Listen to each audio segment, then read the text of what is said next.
Hello and नमस्ते everyone. So business environment and international business की videos upload की जा रही हैं।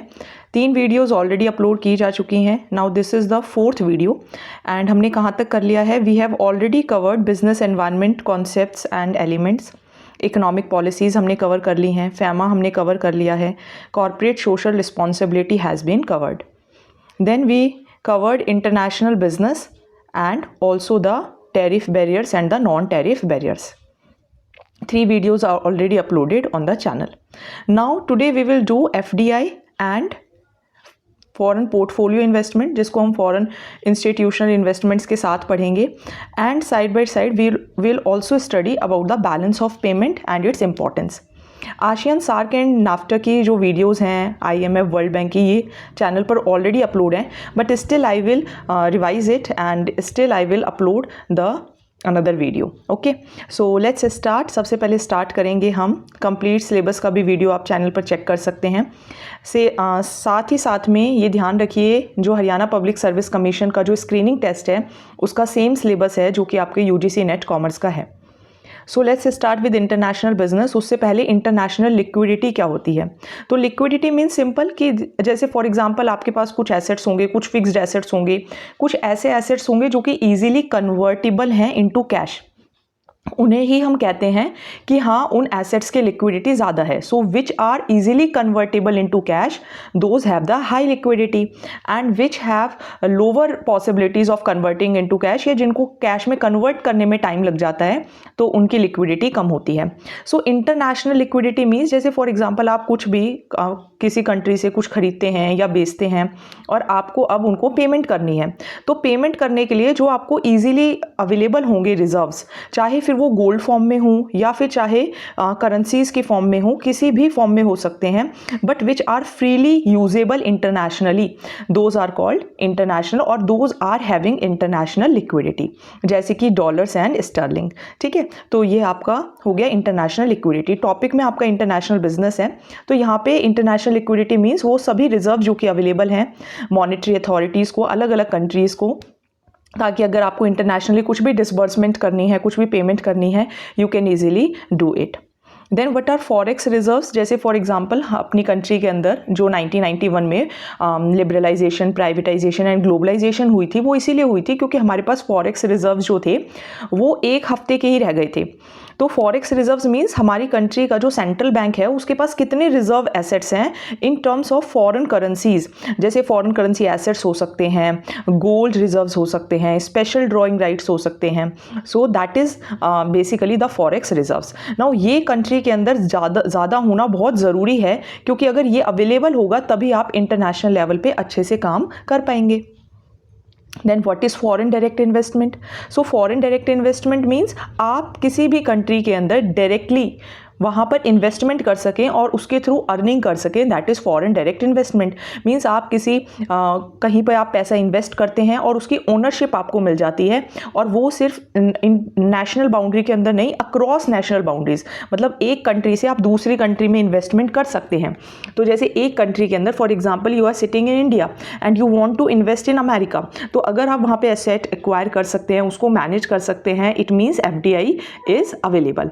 नाउ FDI की जो परमिशन है वो सभी सेक्टर्स के अंदर बराबर नहीं है। कुछ सेक्टर्स के अंदर आप 100% इन्वेस्टमेंट कर सकते हैं, कुछ के अंदर 26% है, कुछ के अंदर 49 है, some are having 51%, and there are some sectors also where the FDI is totally prohibited. For example lottery business, gambling, chit fund, तो इस तरीके की एक्टिविटीज़ के अंदर FDI बिल्कुल ही प्रोहिबिटेड भी है।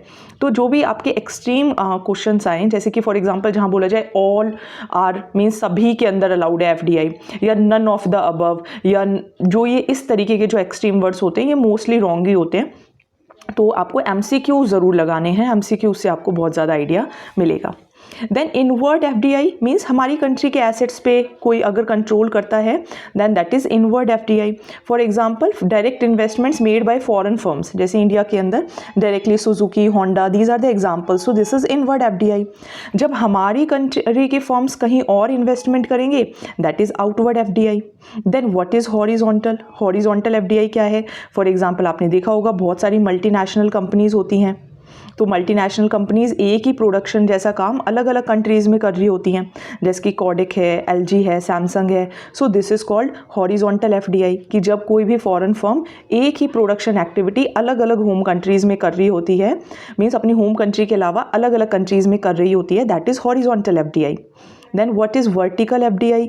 वर्टिकल एफडीआई के अंदर क्या होगा कि आपको फॉर एग्जांपल प्रोडक्शन करनी है, कोई भी आप प्रोडक्ट बना रहे हैं, and you need to have some raw materials, और आपने वो रॉ मटेरियल्स जो हैं वो एक्वायर किए। सो वर्टिकल का मतलब ये है कि एक कंट्री के अंदर एक काम होगा, दूसरी कंट्री के अंदर दूसरा काम होगा, that is vertical FDI. Then backward vertical FDI क्या है? ये वैसे इतना डिटेल में नहीं आएगा, बट फिर भी थोड़ा सा नॉलेज तो होनी चाहिए। And for backward there are two types actually, there is backward vertical FDI and there is forward vertical FDI. तो यहाँ पे क्या है, देखिए फॉरवर्ड का मतलब क्या होता है कि आप आगे कोई काम करें, यानी कि आपने अपने कुछ गुड्स बनाए एंड आप उसको आगे सेल करें, that is forward vertical FDI. तो आप कुछ ऐसा नेटवर्क बना रहे हैं जिससे आपका जो गुड्स है वो आगे सेल आउट हो, that is forward vertical FDI.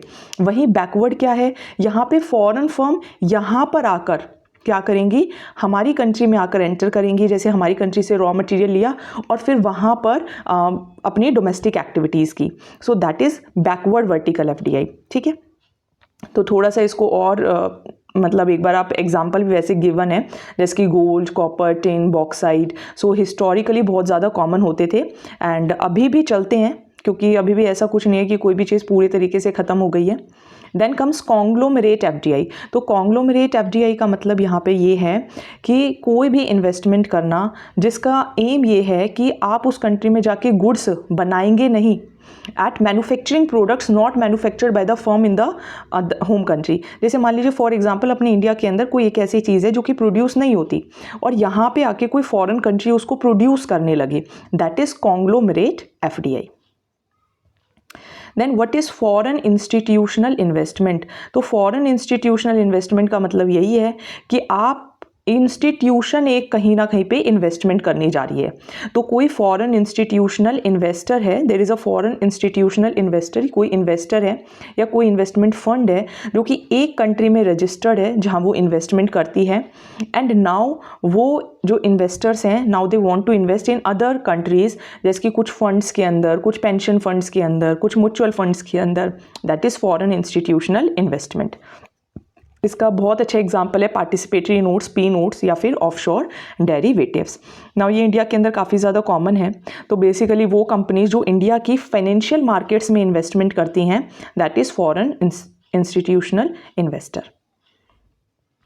What is green field investment and what is brown field investment? ये भी काफ़ी इंपॉर्टेंट है। ग्रीन फील्ड मतलब बिल्कुल new, it is totally new facilities create करना, एग्जिस्टिंग फैसिलिटीज़ को एक्सपेंड करना, that is green field investment.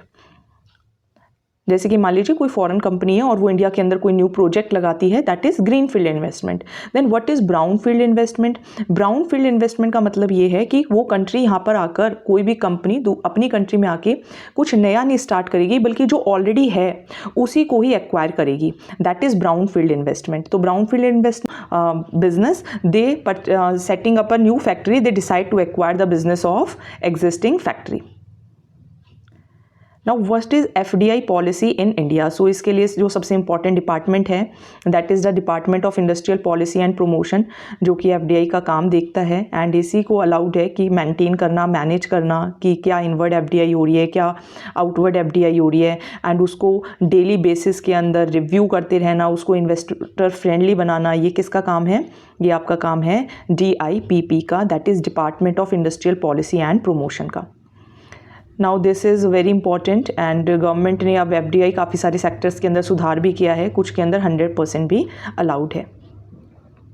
Now the financial account, ये हम पहले थोड़ा सा वो पढ़ेंगे, बैलेंस ऑफ पेमेंट्स, उसके बाद ये करेंगे। So now what is balance of payment? Balance of payment आपका न्यू टॉपिक है, बिजनेस एनवायरनमेंट की यूनिट के अंदर ही है आपने इकोनॉमिक्स के अंदर पढ़ा होगा, बैलेंस ऑफ पेमेंट पूरा एक चैप्टर होता है। तो बैलेंस ऑफ पेमेंट मीन्स आप कुछ किसी कंट्री से कुछ खरीदते हैं, किसी को कुछ बेचते हैं, मतलब basically you do exports and you do imports. अब एक्सपोर्ट्स एंड इम्पोर्ट्स जब आप करते हैं तो ऑब्वियसली आप पेमेंट करते भी हैं और पेमेंट रिसीव भी करते हैं ना, उसके बीच का जो डिफरेंस होता है that is called balance of payment.